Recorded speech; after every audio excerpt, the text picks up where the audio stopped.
What we have here today is the MG HS 1.5-litre turbo SUV, a very familiar brand to me. Now, what's also familiar today is Mr. Jeremy Chua, our Talk editor. Talk is our partner publication with sgCarMart. Yeah, Julian, did you not drive the MG ZS? The Yes, EV? yes, you're right, you're right. Yeah. Which is why I said that this car is still a very familiar brand to myself, because, I mean, it's essentially still the same car, but this is a full petrol-powered vehicle.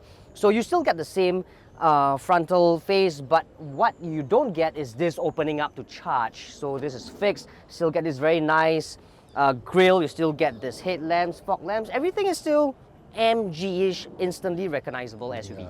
Right, so Julian, I'm looking at the front of this car and it looks quite well equipped. I mean, you've got LED headlights, LED DRLs, right, and then you've got this sizable grille, this sizable diamond-studded grille even. Making it look potentially luxurious as well. Yeah, potentially luxurious. And then when you move on to the side, right, you've got these nice 18-inch wheels. No, I think it's fine. I think we're all very happy. Both of us, I gotta say, we are very happy with the way the car looks up front. But you know what? Let's check out the back and see how it fares. All right, let's have a look at the boot of the MG HS. This is one of the few cars in its class that has a powered tailgate. So inside you get 463 litres. If you fold down the second row of seats, this expands to about 1,287 litres. You lift up this floor and there's some handy underfloor storage. There's your breakdown triangle. The underfloor storage is really useful if you need to keep like valuables such as maybe a tablet. You need to keep it out of view when you park your car. You don't want people like smashing and grabbing. Now, let's see if it passes the anti-trolley test. Here we go. Right, that's looking a little bit long. It's over at the load lip already, so we're going to turn it sideways. And now here comes our big luggage. And that fits quite nicely inside. Press the button and it closes. Now, the other thing about having a powered boot lid is, depending on the car park you're in, it may not be able to open all the way, but not to worry, you can actually go into the infotainment system and adjust the opening height. And with that, let's go and check out the back seat.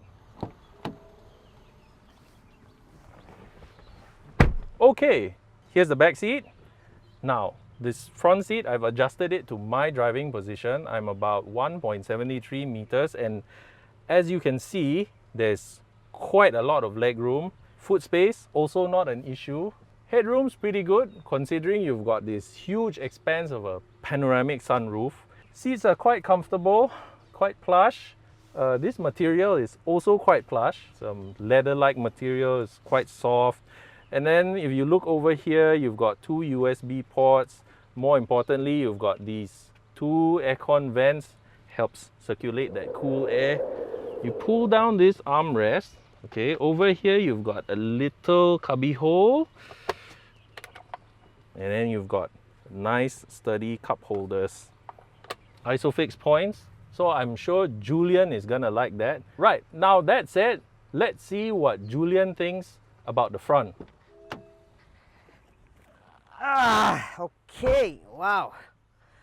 Well, first things first, I'm faced with a very sporty looking steering wheel with all the functions, all the buttons that actually controls all the different options that you can change here via the controls on the digital instrument cluster. But I think what's really cool and what's really special in that way is that there's this Super Sport button here. Depressing it just shows me the MG logo and it says Super Sport Mode Active. So I suppose it has to be one of the driving modes, which you can activate via a button here. There you go.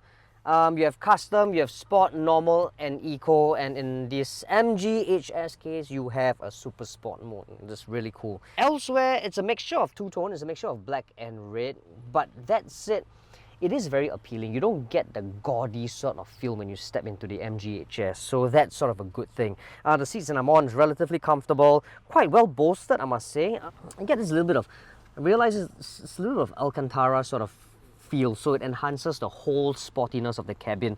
And you tend to realize that it's quite premium. When I say premium, it's because you seldom see a whole piece of seat. It's usually separated with the headrest, but this just comes in as a whole. So that's one sign that tells you. The second one that tells you is just how nice and cool this gear lever is. It's finished in black with a P word here.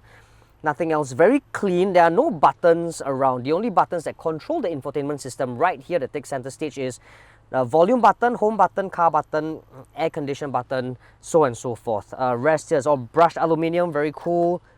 Soft opening, which is nice. Opening this will give you access to 2 USB ports and a 12 volt access. The rest of the buttons here, this little thing is your start stop, while this opens the boot. But what's cool is this, okay? I just realized that opening this, cold air actually comes in through here, which means you can actually put a couple of cans here to keep them cold. It's actually quite unique. There are some cars that offer this, but you gotta understand, I mean, I'm quite shocked because you're talking about a car that costs around $100,000. You get comfortable, full-on leather upholstery seats, whole piece no less, sporty steering wheel, a very nice soft to the touch dashboard. You get all this soft opening, buttons that feel premium. You get electric park brake with auto hold. The only question remains is, will it impress with the way it drives? That's one way to find out.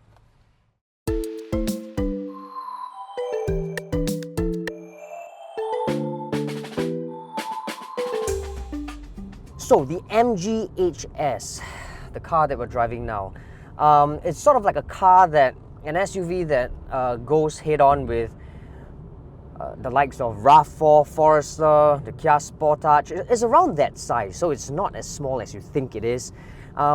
It's about the same size as we did before, the MG ZS EV. I know it's a mouthful, but the full electric car, the MG full electric car. This we have here is a it's a full-on ICE or internal combustion engine car, petrol powered, so to speak.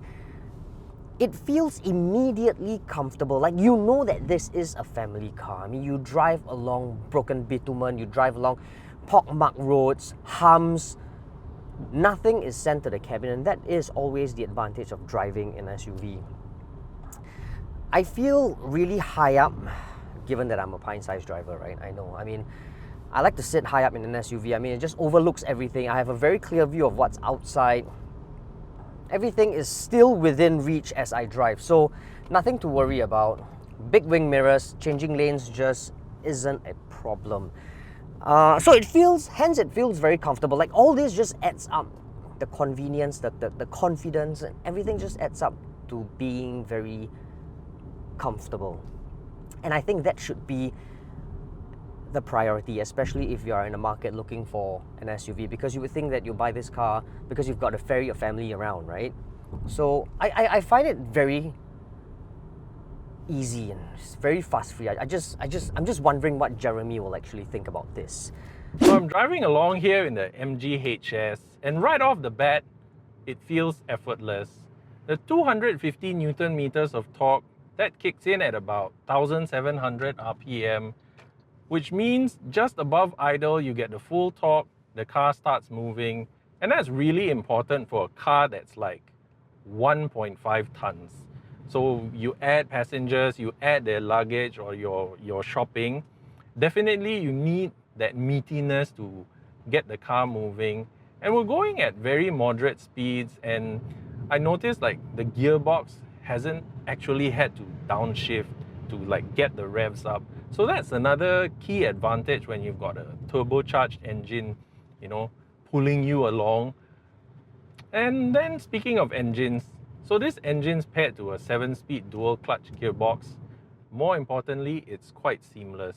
So you don't get any shift shocks, like suddenly, like say when I get on the throttle, like some gearboxes tend to be caught out by that, because I'm kind of an impatient driver. But not with this car. So it's quite smooth. And then as I'm driving, I'm noticing like the steering wheel, like I love this perforated leather. feels nice and meaty as well. The thumb rests are nice. I like to keep my hands at the 9 o'clock and 3 o'clock positions. Seats, supportive, comfortable, not too plush, I would say. When a seat gets too soft, like that's just not good for your body. You want something with still enough support. So this has it. Ride-wise, it's not upsetting at all. It's quite smooth. Don't really have anything to complain about in that regard. There's no harshness like coming through the cabin.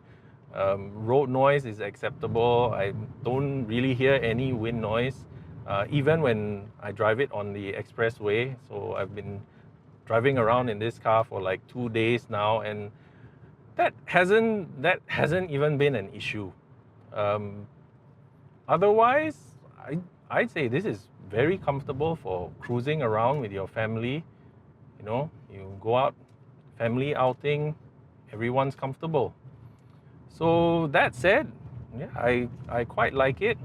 I would probably want something sportier, but I do recognize this is not the car for it. It's a family car. You want everyone to be comfortable and yet have enough performance to move and get moving when you need it. I like it.